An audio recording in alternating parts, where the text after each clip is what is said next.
Bismillahirrahmanirrahim. Assalamualaikum warahmatullahi wabarakatuh.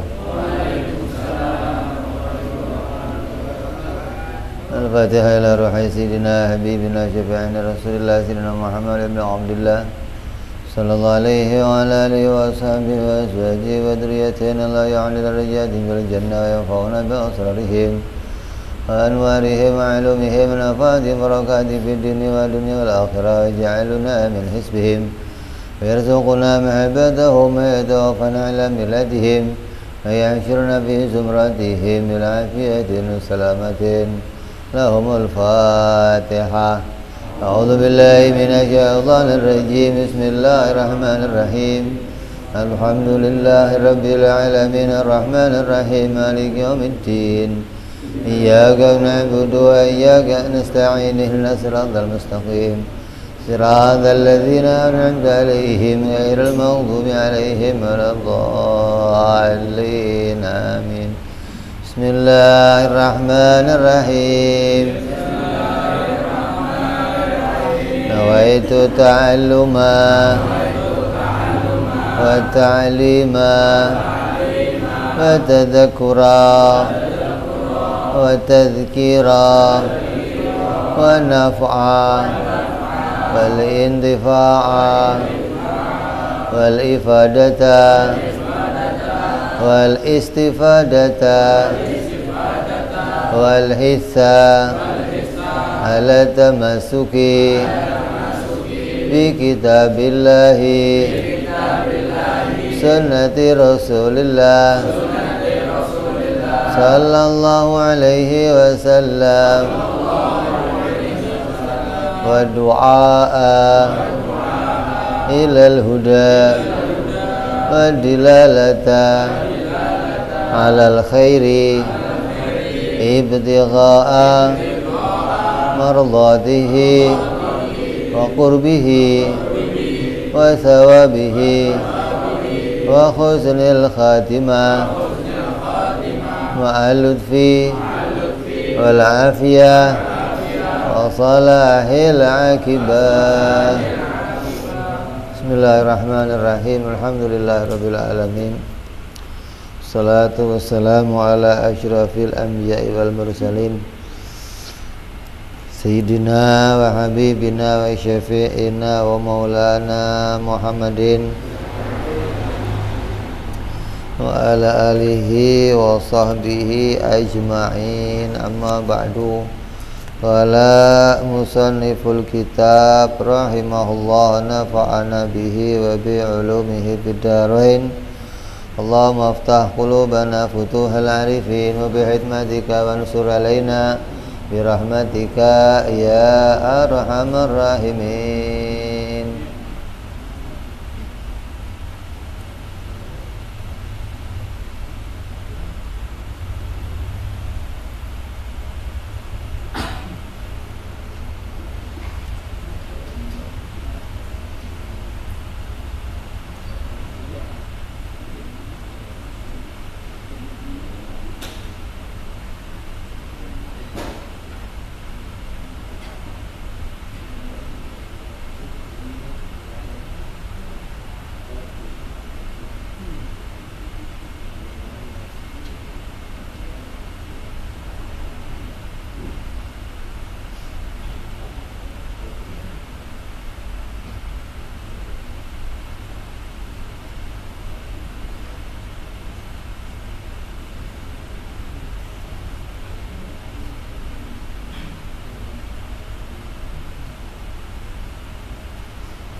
Sampai hikmah yang ke-30.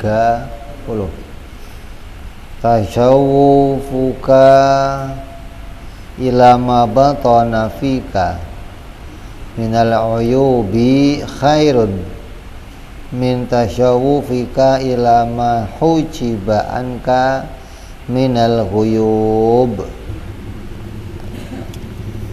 Yang artinya kegigihanmu mengetahui perkara yang samar yang tersimpan di dalam dirimu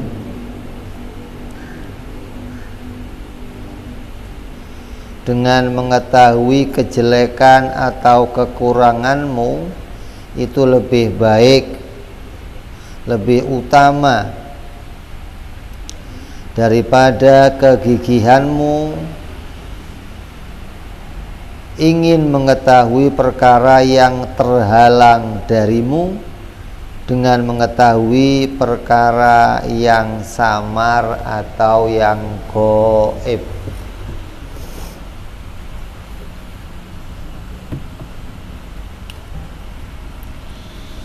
Itu makna terjemahnya. Maksudnya sesungguhnya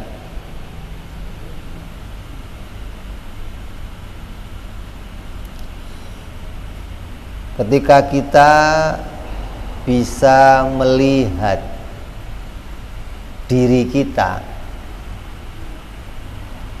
artinya melihat sifat-sifat yang jelek pada diri kita, kekurangan-kekurangan diri kita, itu berusaha melihat hal itu, berusaha mencari tahu kekurangan dirinya, sifat-sifat jelek apa yang ada pada diri saya, hingga saya kok nggak bisa meningkat dalam ibadah, saya nggak bisa mudah dalam belajar, saya nggak bisa mudah dalam mendapatkan rezeki. Apa sih yang kurang dari diri saya? Apa sih yang masih jelek dalam sifat-sifat saya? Mencari tahu itu lebih utama, lebih baik ketika kita bersungguh-sungguh ingin melihat hal-hal yang gaib, ingin mengetahui, ingin punya kekeramatan. Kadang ada orang yang kebalik nih, dia berjuang bersungguh-sungguh ingin terbukanya melihat perkara-perkara yang gaib, dia bersungguh-sungguh ingin mendapatkan kekeramatan, tapi dia nggak pernah bersungguh-sungguh ingin tahu kekurangan dirinya. Gimana pengen dapat kelebihan tapi nggak menutupi kekurangan dirinya? Yang lebih utama seseorang itu berusaha menutupi kekurangan dirinya, menutupi sifat-sifat buruk yang ada pada dirinya, menutupi amal-amal yang buruk pada dirinya. Itu lebih utama kita kerjakan daripada ingin mendapatkan kelebihan. Terbuka perkara yang gaib, ingin lihat isinya langit, ingin lihat isinya bumi, ingin tahu besok nomor yang keluar apa. Repotnya begitu. Akhirnya pasang melulu ente.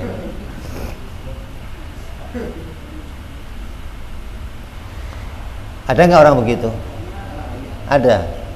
Pengen keramat, pengen bisa jalan di atas air.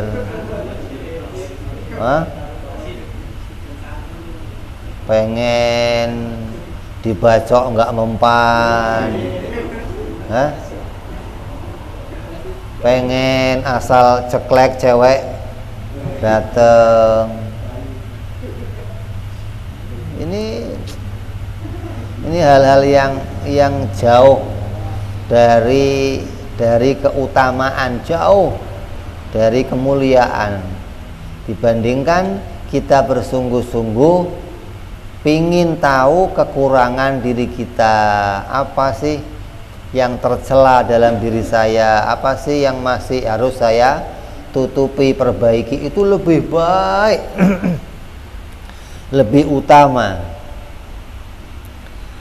Berusaha membersihkan diri dari sifat-sifat yang tercela itu lebih baik untuk dikerjakan daripada mengejar ilmu atau belajar ilmu kesaktian. Kalau orang sekarang ngomongnya ngelmu. Lu belajarnya apa? Gua lagi belajar ngelmu nih. Apa? Ilmu ma'rifat. Wah, itu kelas tinggi tuh. Yang gimana ilmu ma'rifat? Nanti tesnya mata ditutup, jalan tengah jalan. Itu ilmu. Itu ilmu kesaktian yang begitu, bukan ma'rifat kenal Allah, bukan ma'rifat diri, bukan kenal keburukan diri. Itu enggak utama untuk dipelajari, enggak. Nah, orang sekarang rata-rata itu yang mau diraih gitu loh. Gimana jadi orang yang lebih kuat, gimana jadi orang yang lebih tersohor, gimana nggak bisa dikalahkan sama yang lain. Kalau suruh milih, banyak orang kalau suruh milih akan milih punya kesaktian dibandingkan memilih mengetahui keburukan dirinya. Karena punya kesaktian, punya hal-hal yang aneh-aneh itu lebih menyenangkan bagi dia. Ini jelas bukanlah sifatnya seorang murid, bukan. Seorang murid tujuan utama jalannya enggak untuk itu dulu, enggak. Itu mah bukan tujuan utama. Itu nanti akan datang dengan pemberiannya Allah Subhanahu wa ta'ala.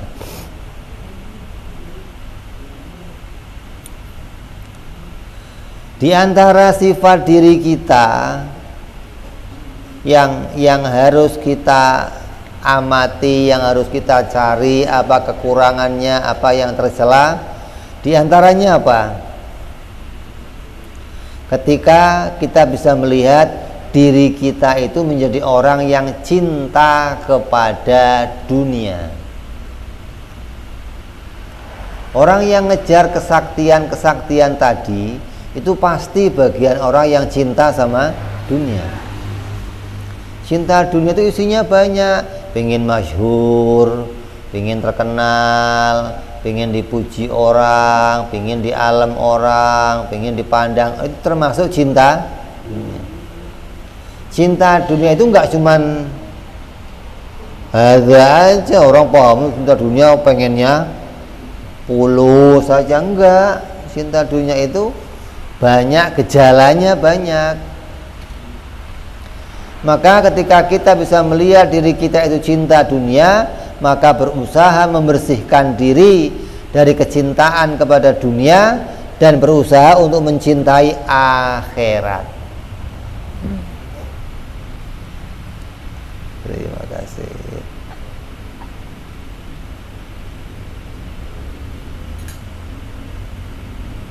Ketika kita bisa melihat, oh ternyata saya itu ahli dunia. Sayyidina Ali radhiyallahu anhu pernah ditanya, wahai Sayyidina Ali, saya pengen tahu alamatnya orang yang cinta akhirat sama cinta dunia itu gimana? Sayyidina Ali, ya susah kalau mau mengalamatkannya, mengidentifikasi oh ini orang ahli akhirat, susah katanya. Tapi coba kamu lihat diri kamu aja. Gimana cara ngelihatnya? Ketika kamu mendapatkan sesuatu dan ketika kamu mengeluarkan sesuatu, kamu lebih senang yang mana? Dapat duit sama ngeluarin duit, senang yang mana? Senang mana? Itu namanya ahli dunia gitu loh. Ahli akhirat itu lebih senang ngeluarin duit. Kenapa? Karena ketika dia mengeluarkan, dia menjadikan uangnya bisa berpakai untuk beramal soleh. Ketika dapat duit, uang ini belum jadi amal, belum, maka hatinya nggak seneng. Tapi ketika dia ngeluarin, dia seneng karena apa yang dikeluarkan menjadi sebuah amal soleh. Itu namanya ahli akhirat. Lah kita paling demen ngumpulin duit, ngeluarin duit paling susah. Seret banget dah kalau sudah ngeluarin duit itu. Ya. Dompet mah ngelengket ngono. Kalau nyimpen duit baru sesep. Kalau mau ngeluarin nariknya aja, bini nggak tahu tempatnya tuh. Ini diantara alamat yang diberikan Sayyidina Ali, gimana kita membedakan saya ini masih termasuk ahli dunia, cinta dunia atau cinta akhirat.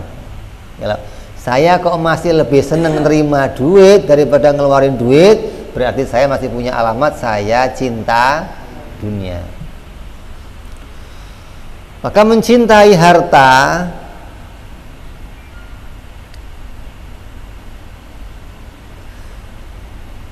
membersihkan diri dari kecintaannya kepada harta dan berusaha untuk mencintai akhirat itu lebih baik daripada kamu konsentrasi mendapatkan kekeramatan.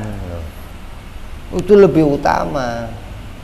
Gimana saya nggak jadi orang-orang ahli dunia, itu lebih utama daripada kamu berusaha gimana saya dapat keramat, gimana saya dapat kelebihan, gimana saya dapat kemuliaan.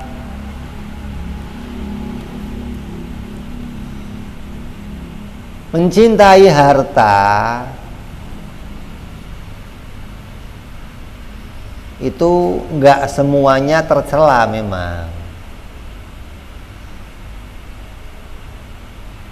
Maka mencintai harta yang tercela itu ada dua macam. Bagaimana seorang menjadi tercela ketika dia mencintai harta, mencintai dunia.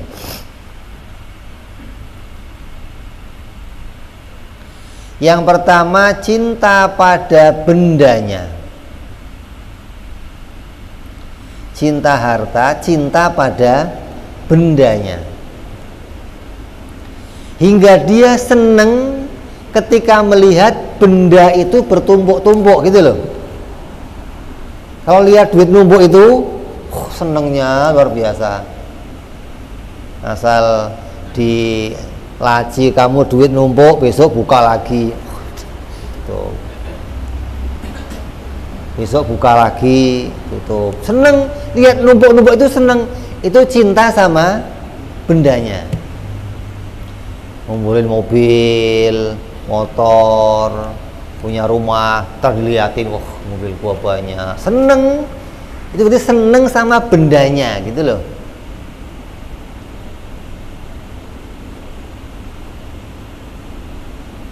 Hingga senengnya dia kepada harta, menumbuh-numbuh harta, dan sayang sampai dia menjadi orang yang sayang mengeluarkannya.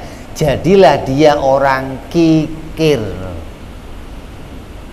Saking sayangnya sama hartanya, buat ngeluarin jadi sayang. Karena dia seneng sama apa? Bendanya.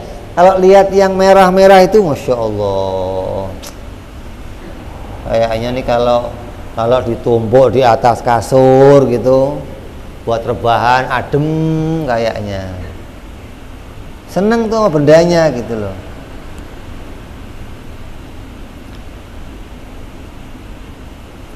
Yang kedua, cinta pada manfaatnya. Dia enggak demen sama bendanya, enggak, tapi dia demen sama manfaatnya.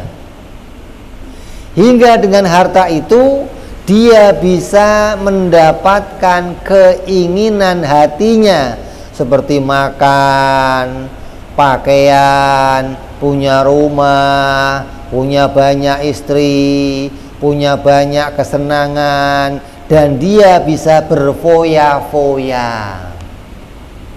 Ini dua cinta harta yang tercela. Yang pertama cinta pada bendanya, yang kedua cinta pada manfaatnya, tapi manfaatnya untuk kesenangan hatinya. Manfaat itu untuk menyenangkan dirinya. Ketika dia punya duit, dia nggak seneng sama duitnya, nggak seneng. Kalau punya duit besok habis. Punya duit besok habis. Orang ngomong, ente mah ahli akhirat. Bukan, ahli akhirat bukan begitu. Dilihat dulu diapain nih habisnya. Ketika habisnya untuk foya-foya, beli apa yang dia senangi, menghabiskan apa yang dia senangi, makanan yang enak-enak, jalan-jalan ke tempat yang enak-enak, pelesiran pakai pesawat ke sono, luar negeri ke sono, hartanya habis, maka dia merasa senang dengan apa yang telah dia nikmati. Ini dua hal yang namanya orang yang tercela dalam mencintai harta.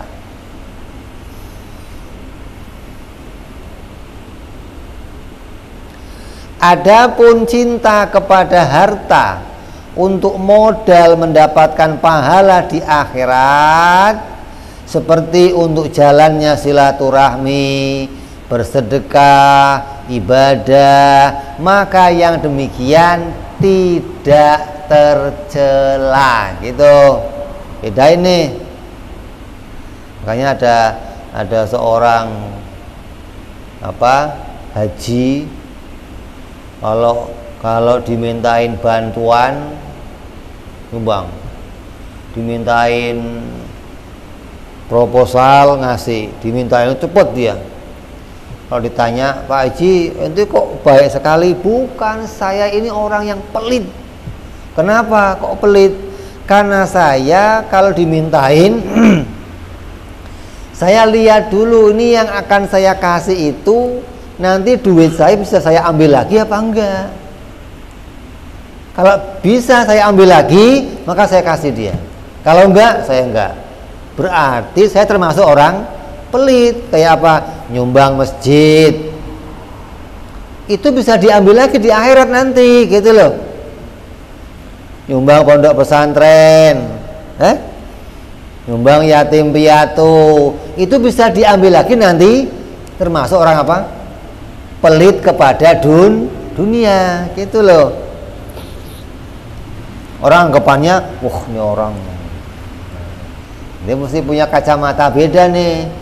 Ada orang kalau urusan 17-an nggak ngasih dia, Pak, ini ada 17-an Pak, enggak. Lu cari yang lain aja dah. Kenapa? Nggak kembali duit gue percuma, kata dia. Ada orang mau bikin pesta, enggak. Tapi kalau majelis taklim butuh, pondok pesantren butuh, nak yatim butuh, berapa aja dia keluar. Termasuk dia apa nih? Artinya orang-orang yang perhitungan, dia nggak mau duitnya keluar kecuali akan kembali lagi ke dia. Karena harta kamu, harta yang menjadi milik kamu, harta kamu nih, itu harta yang sudah kamu keluarkan. Itu baru harta kamu. Harta yang masih kamu simpan, baik itu setumpuk di ATM, berupa tanah, berupa mobil, berupa harta, itu bukan harta kamu, bukan. Apa buktinya bukan? Kalau kamu mati, harta itu diwaris, nggak ikut ke kuburan. Lah, yang ikut ke kuburan yang mana? Yang udah kamu keluarkan, itu yang nanti nemenin kamu di kuburan. Itu baru asli harta kamu namanya. Lah, orang sekarang menganggap yang masih di kantong ini harta saya, yang masih di ATM itu harta saya. Padahal dia salah berpikir, gitu loh. Buktinya itu bukan harta kamu. Kalau kamu mendadak mati, semua itu nggak akan ikut ke itu akan diwaris anak istri kamu. Berarti ketika kamu ngumpulin duit banyak, itu yang seneng anak istri kamu. Tapi ketika kamu punya duit, kamu keluarin, anak bini kamu nggak seneng. Bapak ini lagi-lagi sedekah lagi-lagi ngamal, lagi-lagi boya buat di rumah. Gitu, beda nih. Jadi cara pandang kamu harus pinter. Jangan menganggap bahwa duit saya itu yang masih saya kumpulin duit saya, bukan. Hakikatnya harta kamu yang sudah kamu amalkan di jalannya Allah, itu hakikat harta kamu. Kenapa? Ketika kamu mati, harta itulah yang akan ikut ke kuburan. Tapi harta yang masih kamu simpan, itu harta warisan, bukan milik kamu. Maka bodoh-bodohnya orang ketika harta dikumpulkan bertumbuk-tumbuk tapi nggak mau disedekahkan, dianggap itulah harta dia. Ini orang yang tertipu namanya. Jadi, kamu harus pinter nih. Kalau nggak ngaji, selamanya kamu akan menganggap harta yang di kantong harta milik kamu. Ketika kita ngaji, kita tahu, oh ternyata harta saya bukan yang itu. Oh ternyata harta saya sudah saya, itulah harta kamu. Jadi mencintai harta, yang harta itu untuk modal mendapatkan pahala akhirat, seperti untuk jalan-jalan silaturahmi, mendatangi saudaranya, mendatangi kakaknya, mendatangi keluarganya. Ini mendatangkan pahala gitu loh. Bersedekah, ibadah umroh, ibadah ziarah, ibadah haji, maka itu tidak tercela. Seperti juga mencintai kedudukan, pingin punya jabatan, tapi jabatannya itu untuk menolong orang-orang yang lemah dan tertindas, untuk amal ma'ruf nahi munkar, maka itu juga ingin jabatan yang terpuji gitu. Tapi kalau ada orang pengen jabatan, pengen jadi anggota DPR, pengen jadi lurah, pengen jadi presiden, yang tujuannya hanya pengen masyhur, pengen dilihat orang, pengen ditinggikan derajatnya di masyarakat, maka itu bukan tujuan orang yang punya jabatan baik. Coba orang pengen jadi pejabat, lurah lah, jangan lurah ketinggian lah, RT aja lah. Tujuannya apa coba?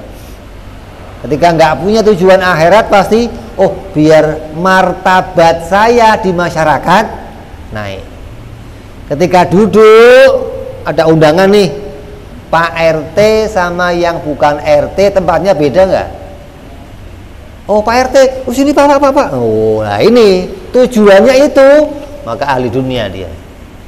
Ketika tujuannya hanya pengen punya kedudukan di masyarakat, apalagi lurah, apalagi presiden, masya Allah, udah beda lagi itu mah. Jadi saya cinta sama jabatan saya, Beb. Gimana? Kalau jabatan itu kamu duduki bukan mencari urusan kehormatan dunia, bukan mencari harta dunia, bukan mencari kemasyhuran, maka tujuannya untuk membantu masyarakat yang lemah, untuk membantu orang-orang yang dalam kesusahan, kamu permudah berikan jalan, maka itu kedudukan yang kamu dimuliakan dengan kamu duduk di situ. Ada orang susah gara-gara peraturan seperti ini, kamu bikin peraturan stempel, rubah peraturannya biar jadi mudah. Lah ini pejabat yang seperti itu yang dipuji oleh agama. Mempelajari ilmu, bisa mengetahui sifat-sifat diri yang tercela dan bisa memperbaikinya, itu lebih baik dari mempelajari berbagai macam ilmu yang hanya bisa mendatangkan kesombongan dan kebanggaan diri. Belajar ilmu ya begitu. Ilmu apa nih yang kira-kira kalau saya belajar saya bisa mawas diri, bisa sadar kalau diri saya itu fakir, saya itu lemah, saya nggak punya kesombongan, nggak punya kemuliaan. Maka ilmu yang demikian itu lebih utama dipelajari daripada belajar ilmu yang dengan ilmu itu kamu akan dinaikkan, akan punya kesombongan, akan punya punya pandangan pengen dilihat sama orang. Maka belajar ilmu yang demikian yang mendatangkan kesombongan dan kebanggaan diri bukan sesuatu yang mulia. Begitu juga berdoa meminta sesuatu kepada Allah yang permintaannya itu pingin minta sesuatu yang banyak. Ada nggak? Ada nggak orang minta banyak sama Allah? Biasanya minta apa? Yang kamu pengen banyak apa? Duit, apalagi? Hah? Bini. Ini berapa emang? Baru satu aja. Emang berani dua? Catet nih, catet. Minta apa lagi yang banyak? Anak. Minta anak yang banyak, rezeki banyak, bini banyak,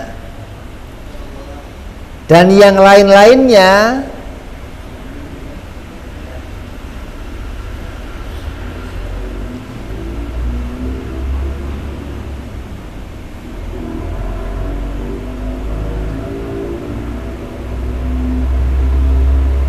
Tapi ada doa yang terbaik dan lebih banyak, lebih layak untuk kita minta.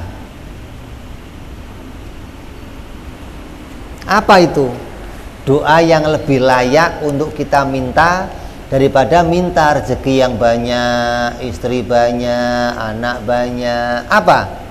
Katalah Habib Abu Bakar As-Sakran, beliau berkata, ketahuilah wahai saudaraku, doa yang paling tinggi nilainya adalah minta diampuni dari segala dosa dan dibersihkan dari segala sifat yang tercela.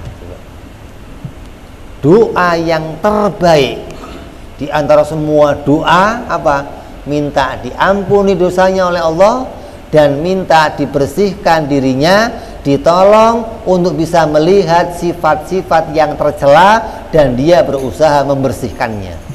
Itu doa yang terbaik menurut pandangannya para ulama. Bukan pandangan nafsu, bukan. Kalau kita kan isinya nafsu. Imam Hasan Al-Basri rahimahullah seringkali didatangi oleh orang yang minta diselesaikan masalahnya,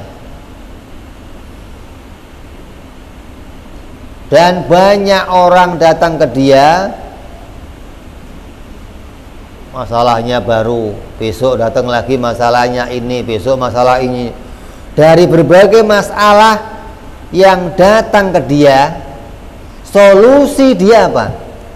Hanya menganjurkan banyakin istighfar, nggak ada lain. Coba, anu Pak, saya pengen punya anak, istighfar 10.000 kali. Anu Pak, saya rezekinya merosot, istighfar 1000 kali. Anu Pak, saya belum bisa lulus sekolah, istighfar. Itu doang solusinya coba. Kenapa? Karena itu doa yang terbaik, minta diampuni dosa-dosa. Kenapa? Karena terhalangnya kita nggak mendapatkan sesuatu itu mungkin saja dari banyaknya dosa-dosa kita, gitu loh. Kamu terhalang nggak dapat ini, terhalang nggak butuh ilmunya, terhalang nggak mudah rezekinya, terhalang nggak bisa kawin lagi. terhalang nggak bisa punya anak, terhalang nggak bisa buka kerjaan, nggak dapat, mungkin saja karena dosa kamu yang banyak. Maka dianjurkan istighfar. Istighfar, nggak ada solusi lain, nggak ada. Ini Imam Hasan Al-Basri, coba, seorang wali besar. Dan dengan anjuran dia untuk beristighfar, masalahnya orang yang datang ke dia selesai. Coba, istighfar sekian kali, tapi dia tahu tingkatnya, dosanya banyak nih, istighfarnya 1000 kali. Wah, ini lebih banyak, 10.000 kamu. Wah, ini waduh nggak kehitung yang ini. Dia tahu gitu loh, orang-orang yang memang. Jadi perbanyak istighfar, diantaranya jalan untuk bisa minta sesuatu kepada Allah, dan itu termasuk permintaan yang terbaik. Adapun sifat yang tercela itu banyak sekali yang harus kita bersihkan dalam diri kita. Di antaranya ujub, bangga dengan amalnya sendiri. Ketika bisa punya sebuah pekerjaan, dia bangga dengan pekerjaannya. Tuh, gua yang lain nggak bisa kayak begini. Mukul hadroh, pukulannya terbaik. Tuh, cuman gua yang bisa begini, yang lain mah apa? Bersuara, suaranya bagus, ujub, gua, yang lain apa suaranya? Ujub nih. Ibadah, bisa tahajud, bisa sholat, bisa ngaji, bisa, ini bisa menimbulkan ujub. Maka ujub ini termasuk penyakit yang merusak amal-amal diri kita. Maka ketika kita bisa mengontrol apakah saya punya ujub atau tidak, ketika terlihat ada ujubnya, segera bersihkan diri kita dari yang namanya ujub. Kembalikan bahwa Allah lah yang menolong saya punya amal. Saya ini boro-boro punya amal, wujud aja saya nggak punya. Allah kasih saya wujud, dan Allah nolong saya punya amal. Apa yang saya mau banggakan? Amal ini muncul pada saya atas pertolongannya Allah, dan bisa saja orang lain diberi lebih hebat dari saya, karena Allah mampu menjadikannya. Ketika saya yang dikasih hebat, saya nggak merendahkan orang lain dan nggak menganggap diri saya lebih tinggi dari yang. Itu cara menghilangkannya ujub. Bersihkan hatinya langsung. Kenapa? Langsung ingat sama Allah, wahdaniyahnya Allah. Maju. Ingat kepada esa dalam perbuatannya, esa dalam wahdaniyahnya fil af'al. Maka ini akan menghilangkan semua yang demikian. Yang kedua, riya, ingin dipuji oleh orang. Biasanya kalau sudah ujub, nyambung pada riya, pamer. Kalau mau jadi imam suaranya yang penting begitu salam, ente suaranya kayak sudes. Masya Allah, riya. Kalau datang ke masjid paling awal pengen apa? Ente mah top. Riya ini datangnya ada yang dari awal sudah riya, ada yang tengah-tengah jadi riya. Beda-beda nih. Ada orang yang dari awal niatnya sudah niat riya, kayak apa? Ada orang yang ngincer anaknya Pak Haji, sengaja dia ke masjid pagi-pagi pengen dilihat sama itu dari awal udah riya. Nggak punya niat ke masjid, nggak, cuma niatnya pengen dilihat sama calon mertua. Kalau dia lihat saya, oh anak ini rajin loh, anu Pak, minta anaknya Pak. Oh ya, boleh. Dari awal udah riya. Ada yang riya ini di tengah-tengah. Tadinya dia nggak riya, ke masjid rajin, bersih, masjid dikinclong semua. Ada orang yang muji, ente kalau nggak ada ente nih, masjid ini kotor semua dah. Wah, besok lebih pagi berangkatnya, sikat. Timbullah riya. Makanya kamu jangan muji sembarang orang. Muji itu bisa bunuh orang itu ketika orang ini nggak punya ilmu. Beda sama muji orang yang punya ilmu. Orang yang nggak punya ilmu dipuji, timbulnya apa? Riya, ujub, sombong. Kamu bunuh orang namanya. Nah, jangan terus muji orang itu baik. Nggak semuanya baik. Lihat itu yang dipuji siapa nih? Yang dipuji orang awam yang nggak punya ilmu, hati-hati gitu loh. Udah biarin aja, mau dia rajin nggak rajin sebegitu biarin. Kenapa? Kalau saya puji, nanti sikapnya akan berbeda. Yang ketiga, takabur, yaitu merasa dirinya lebih tinggi dari orang lain.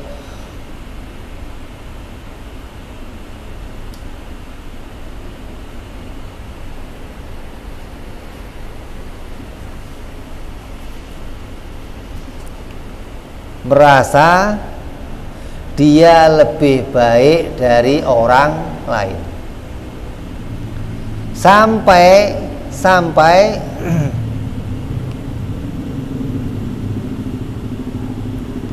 ketika dia melihat hewan, saya lebih baik dari hewan. Untung saya jadi manusia, nggak jadi hewan kayak ente. Coba saya jadi hewan kayak ente, wah sedih kayak apa saya ini. Itu takabur namanya.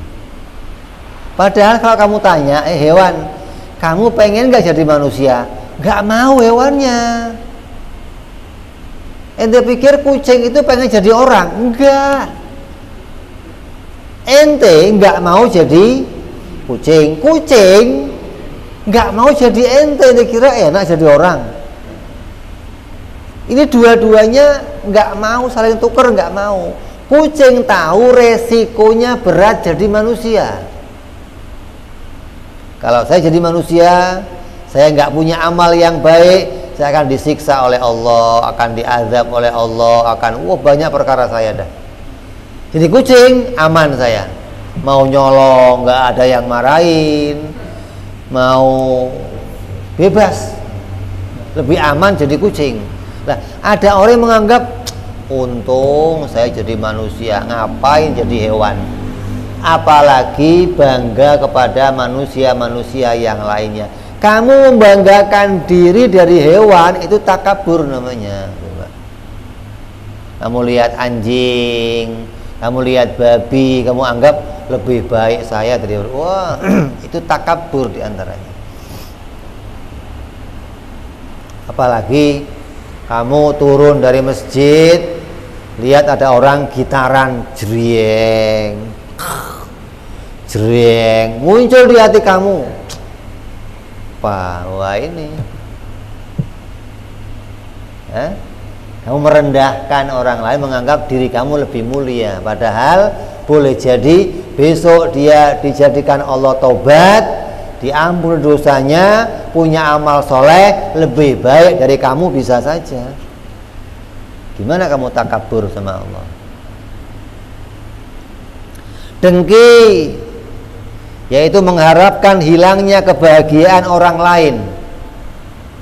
Dengki, kenapa yang jadi presiden dia bukan?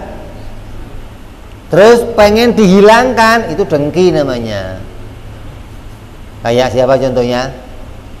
Iblis. Iblis itu apa? Dengki. Kenapa kok Nabi Adam yang dipilih bukan saya? Itu hasud, itu dengki namanya. Hati-hati nih. Ada orang tetangganya beli motor, kamu dengki. Beli motor, deg-degan kamu. Tetangganya beli mobil, pingsan dia. Ya Allah.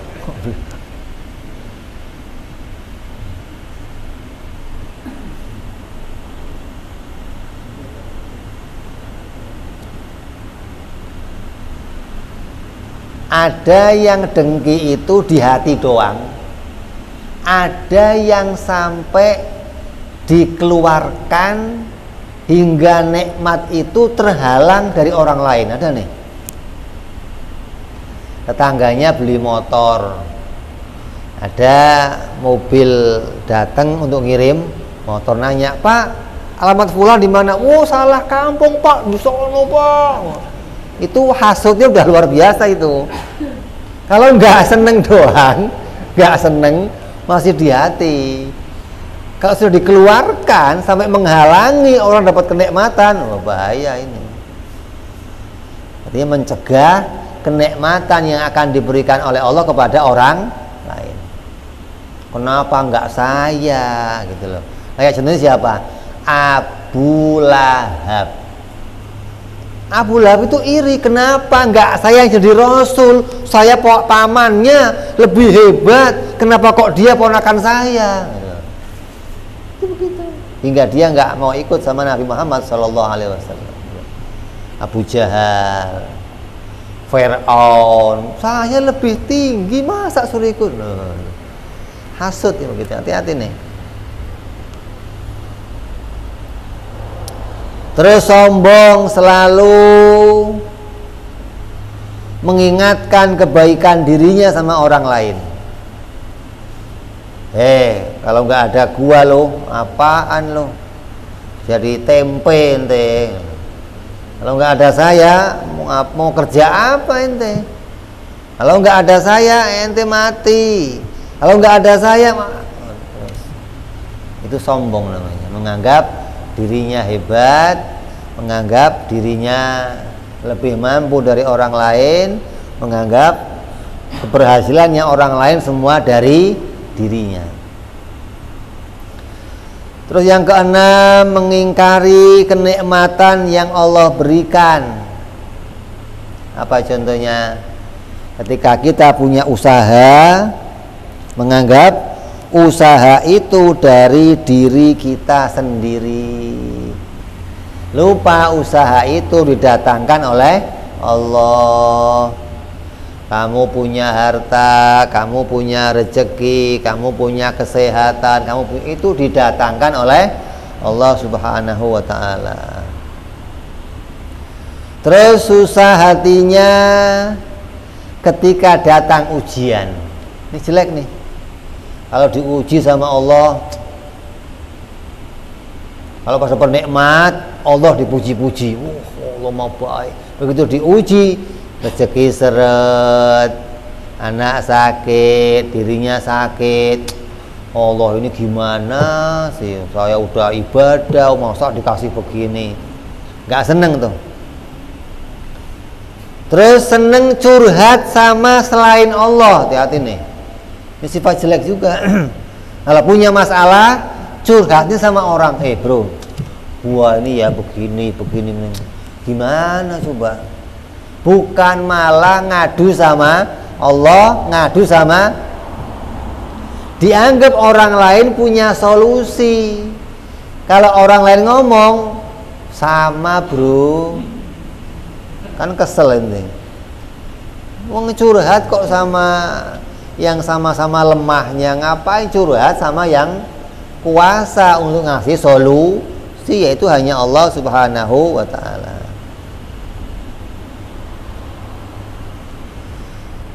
Yang kesembilan, cinta hatinya pada harta yang dimilikinya. Tadi nih, cinta harta, baik cinta barangnya atau cinta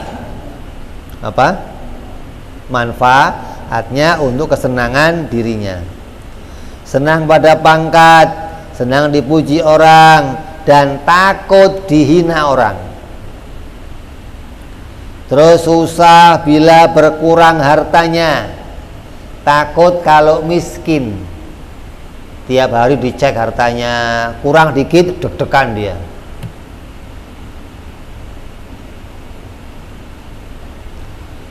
Benci pada kepastian Allah, ingin hidup terus menikmati dunia, benci sama kematian.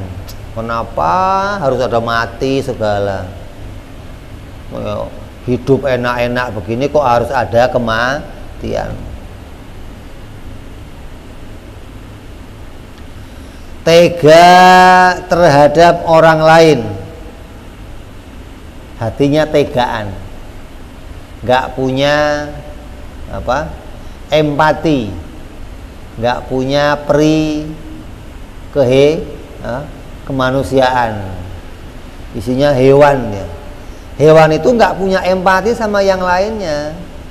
Kalau dia udah makan, itu udah cabut ya, nggak ada urusan orang lain mau dapat mau nggak ada urusan. Hewan begitu. Seneng bermusuhan. Hati-hati nih. Orang mah yang pinter seneng cari kawan, seneng cari sahabat. Orang yang hatinya rusak seneng carinya musuh.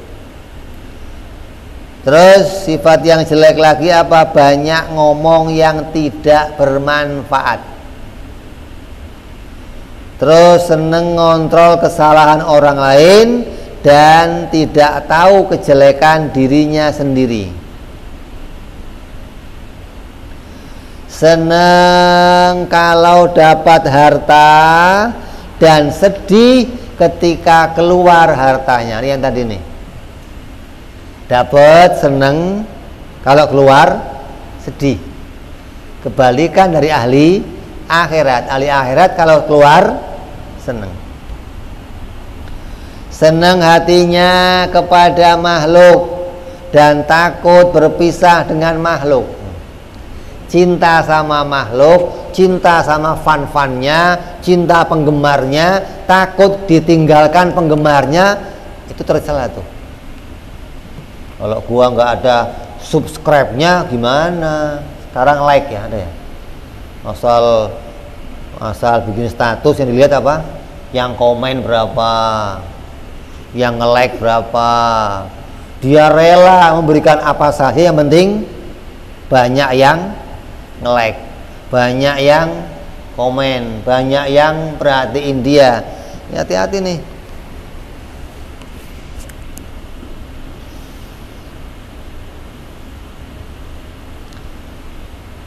Sedikit sifat malunya dan sedikit belas kasihnya pada makhluk.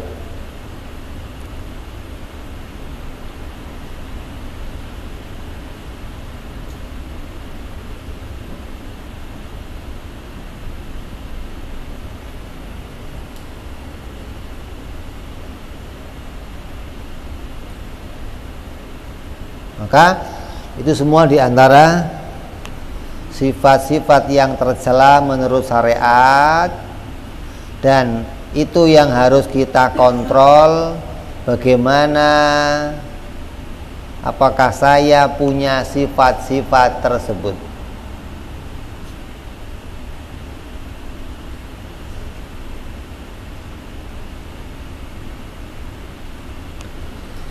Dalam diri kita itu ada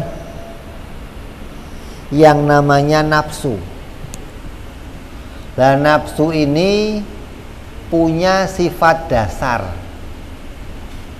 punya sifat pokok, sifat inti. Apa sifat dasarnya nafsu? Yang pertama, nafsu itu senengnya ngerjain maunya sendiri, hingga dia seneng nolak perintah orang lain. Itu sifat dasar nafsu tuh. Ngerjain apapun yang saya mau, itu nafsu. Kayak anak kecil, kalau diperintah susah, asal dia mau kerjain. Itu sifat dasarnya nafsu. seneng ngerjain maunya sendiri, dia seneng untuk menolak perintahnya orang lain, ditolak. Diperintah itu bagi dia berat, nggak bebas gitu loh. Nafsu maunya bebas, nggak diikat, nggak ada yang ngatur, itu nafsu tuh, sifat dasar nafsu. Terus yang kedua, sifat dasar nafsu seneng mengerjakan sesuatu karena dilihat orang lain. Maksudnya anak kecil senengnya pamer, dia bisa pakai baju ditunjukkan sama orang lain, dia bisa naik sepeda, pak saya naik sepeda pak, bisa jalan pamer dia, bisa ini pamer dia. Itu nafsu, dasar nafsu begitu. Jadi kamu harus hati-hati nih, apakah saya ini masih punya sifat dasar nafsu atau sudah bisa saya kendalikan.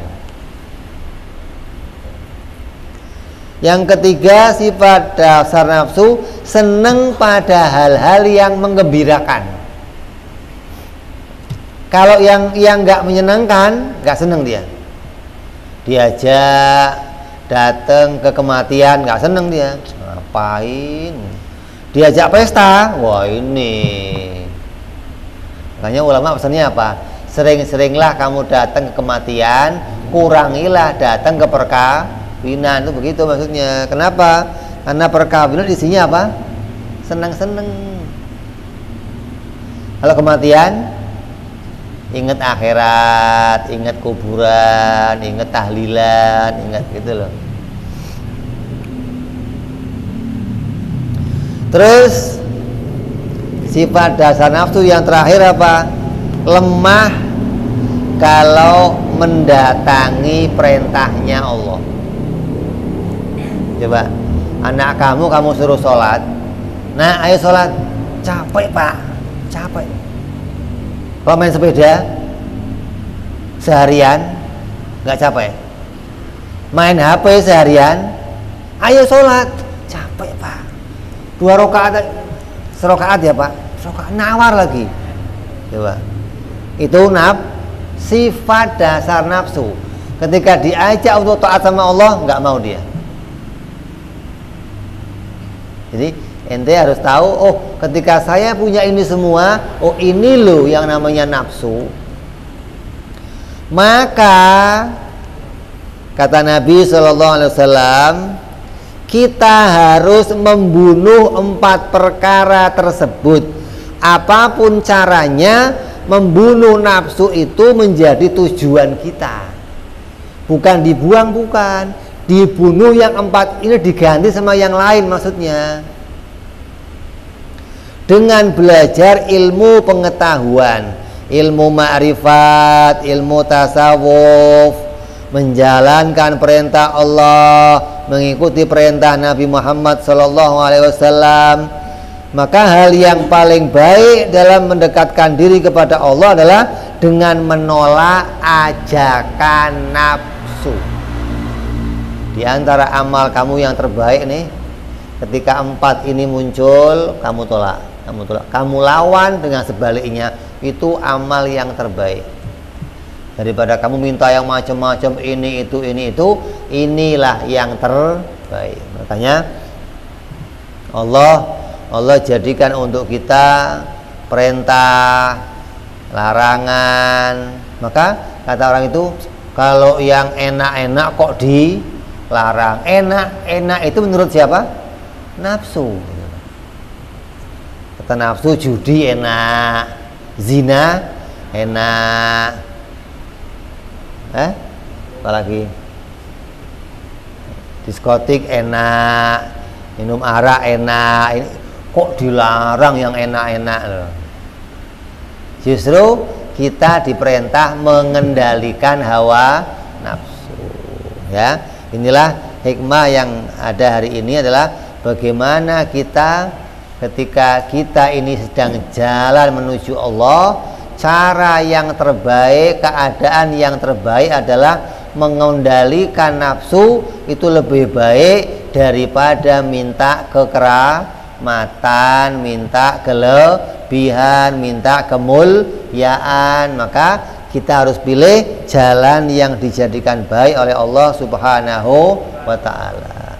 Nah, inilah hikmah yang disampaikan oleh Al-Imam Ahmad Ibnu Athaillah pada hikmah hari ini yang disarai oleh Kiai Saleh bin Umar Darat rahimahullah. Mudah-mudahan ini menjadi bekal kita untuk menghadapi nanti bulan suci Ramadan, karena Ramadan akan datang sebentar lagi, yang mana dalam Ramadan kita betul-betul diajak untuk membunuh nafsu kita, mengekang nafsu kita, memenjarakan nafsu kita. Maka di masa itulah kita akan tahu gejolak-gejolaknya nafsu ketika kita mengamatinya. Maka mudah-mudahan dengan bekal ini kita akan bisa menjadikan diri kita menjadi orang-orang yang mengikat hawa nafsu kita, merubah keadaannya dari nafsu yang jelek menjadi nafsu yang baik, yang mau taat kepada Allah Subhanahu wa ta'ala, mau tunduk kepada Allah Subhanahu wa ta'ala, mau mengikuti semua perintahnya Allah Subhanahu wa ta'ala, insyaallah. Amin ya rabbal ala hadhihi niyyah wa ala niyatin shalah wa ila hadratin nabi. Al-Fatihah. A'udzu billahi minasyaitonir rajim. Bismillahirrahmanirrahim. Alhamdulillahi rabbil alamin arrahmanir rahim maliki yaumiddin. Iyyaka na'budu wa iyyaka nasta'in ihdinas siratal mustaqim. Siratal ladzina an'amta 'alaihim ghairil maghdubi 'alaihim waladdallin. Amin. Ya Rabbana tarafna wa annana asrafna laladha ashrafna fatub tagsili kulli hawba wastur lana awrati wa amini ra'ati waghfir Rabbi wa mauludina wal ali wal ihwani wa sairil hilani kulli di mahabbah au jiratin au suhbah al muslimina ajma' amina Rabbi fadlan